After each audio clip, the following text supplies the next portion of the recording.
Good evening. A woman has told STV News she is one of the 40% of women having abortions because of unaffordable childcare costs. It comes as new research by the group Pregnant Then Screwed found household income of 84% of Scottish parents is the same or more than their monthly wage, meaning some are effectively paying to go to work. As Ollie Dixon reports. The Chancellor is expected to announce another round of tax cuts when he delivers his budget tomorrow as the Conservatives prepare for a general election later this year.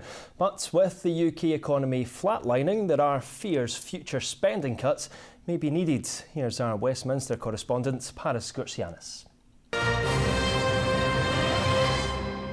This is the STV News. Good evening. It's the final budget before we go to the polls in the next UK election, and Jeremy Hunt is cutting national insurance again. This is the STV News. Good evening. The Scottish Government has published its much-anticipated housing bill, which proposes a number of changes to the private rented sector. This is the STV News. Good evening. Alex Salmond says the demands made by his party to support Humza Yousaf in a vote of no confidence are reasonable and focus on what he calls the people's agenda. People living in a block of flats in Edinburgh, where several homes were destroyed in a huge fire, have told STV News they have numerous questions about the safety of the building. 100 residents were safely evacuated following last week's blaze. Here's our senior reporter, Gordon Cree. Well, the Chancellor is facing criticism from his own party here in Scotland. That's because the windfall tax on oil and gas firms is staying in place, despite the Scottish Conservatives saying it's bad for North Sea jobs. Well, earlier our Westminster correspondent, Paris Gurtsianis, spoke with the Scottish Tory leader, Douglas Ross. Let's get the latest on all the sport now with Brandon.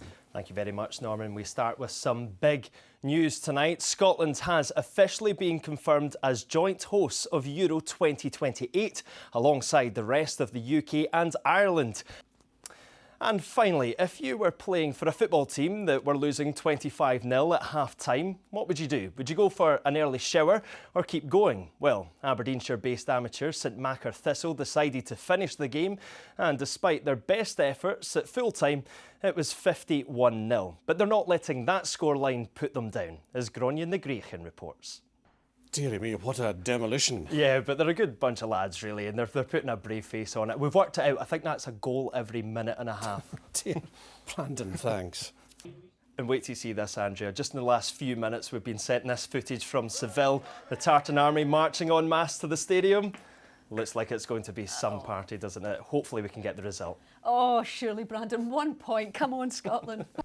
Well, that's all the day's news. Now, Philip has a look at the weather forecast. And finally, since being built, they've attracted more than 7 million visitors, and now the Kelpies in Falkirk are celebrating their 10th birthday. Hundreds have gathered to mark the occasion and join a day-long party. Here's Hayley Boma. Well, finally to football, and in the last few hours, Celtic have lost in their appeal against the red card shown to Yang in their defeat to Hearts at the weekend. The winger was sent off early in the match for this foul on Alex Cochrane. Referee Don Robertson initially booked Yang, but after a VAR check, he was sent off. The South Korean international will miss the club's Scottish Cup tie against Livingston and their league match at home to St Johnstone. Well, that's all your late news and sport for now. Here's Sean with a look at the weather forecast. And that's all from the STV News for now. Rona's here next with Scotland Tonight. From everyone here on the late team, thanks for staying up. Enjoy the rest of your evening. Good night.